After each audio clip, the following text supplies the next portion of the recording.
Ray, can we get your reaction to Ireland's 0-0 draw with Slovakia? I think disappointment is the word I would use. Going into the game, there was so much at stake. Not just for Ireland, for Slovakia as well.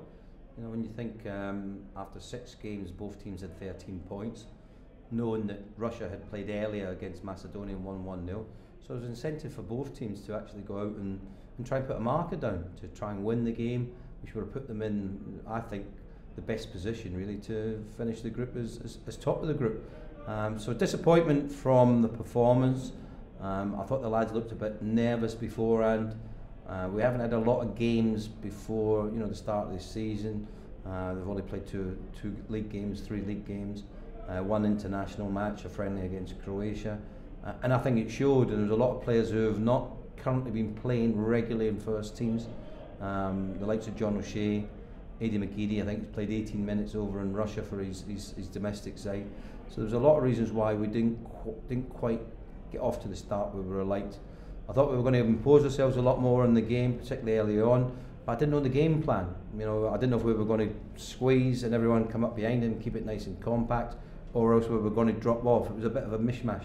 We were trying to do a bit of both, and I don't think that worked. I think in a situation like that, you have to have a focus, and you have to have a focal point, someone who triggers everyone else off. And I don't think we had that tonight. Can you elaborate on where you saw the nerves?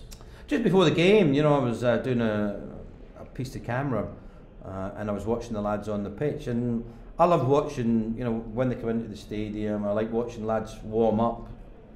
Just my opinion. I get a feel for how things might go. Now, you get it right, you get it wrong.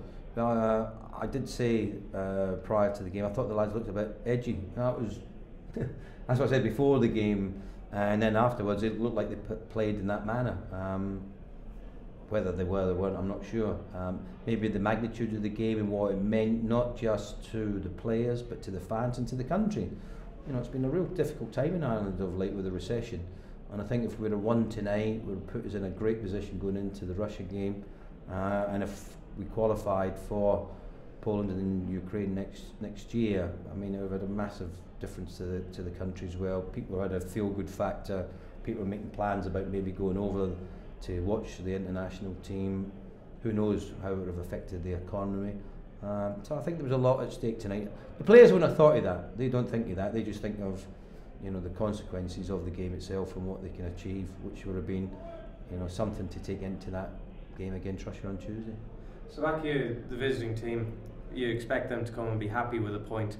Are you surprised that the Irish performance yielded only 1 shot on target, a couple more half chances? I'm very surprised with the lack of creativity concerned, and the fact that we didn't make most of the early dominance that we had. I had a stat on my TV monitor where in the middle third and the final third of Slovakia's penalty area, we had a lot more possession. That was for 25 minutes, but we didn't make the great use of it.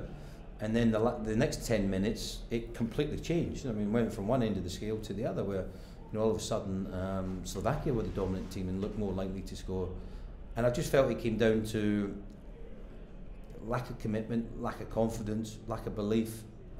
The players didn't really get on the ball in the manner I would think that they could have done.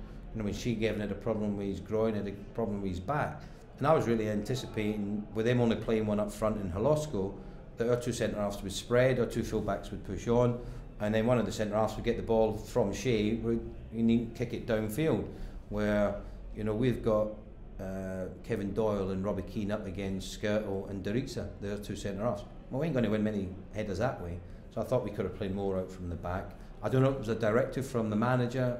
I don't know. I'm not privy to that. I don't know what the tactics were.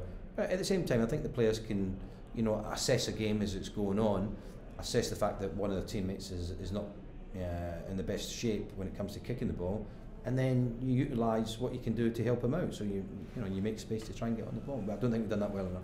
Shane Long was very effective in the away game last year.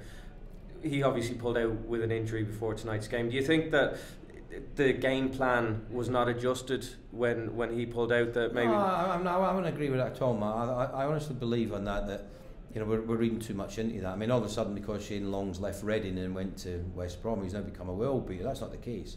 You know, he's still a player that's evolving. He's very good at what he does.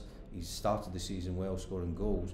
But don't take anything away from Kevin Doyle. Kevin Doyle's been a mainstay player for Ireland for a number of years now, and his partnership with Robbie Keane's been thriving.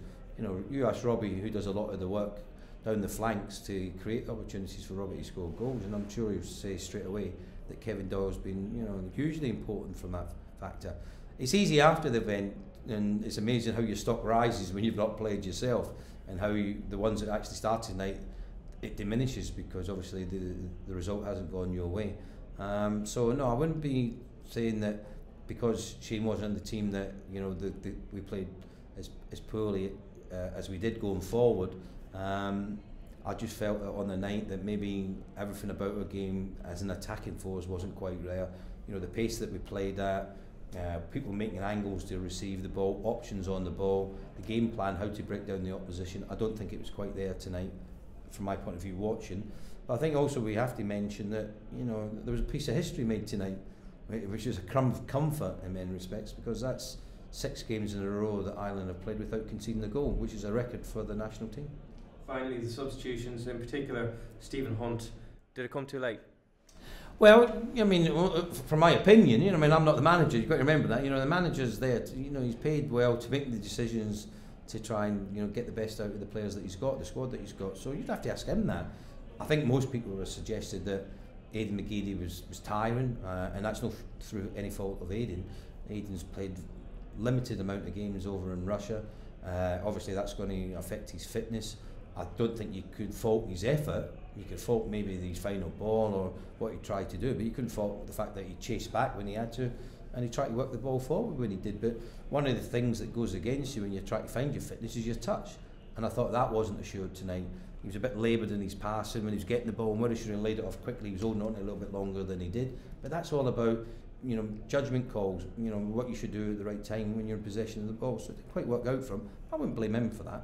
The manager probably in hindsight would look at it and think, with the impact that Hunt had with the cross he put in at the end, where, you know, Richard Dunn was only millimetres away, I think if Sean St Ledger had ducked and or maybe Richard had called, it would have been an easier chance. But overall, when you assess the game, it wasn't our best. We didn't pass the ball as well as we could, but we had the 2 best chances of the game, in my opinion, which was Robbie Keane's header from 4 yards out when it came off his shoulder. But there again, you know, Robbie's our record goal scorer, and that was his only real chance in the game. And you're not going to always score 1 out of 1. You know, you're going to miss chances, and unfortunately, it was a bad miss at the wrong time. Because I think if we'd have scored then, it looked all night to me that it was going to be a mistake rather than a piece of creativity that was going to win the game. So 1 goal was probably going to be the difference. Ray Houghton, thanks very much.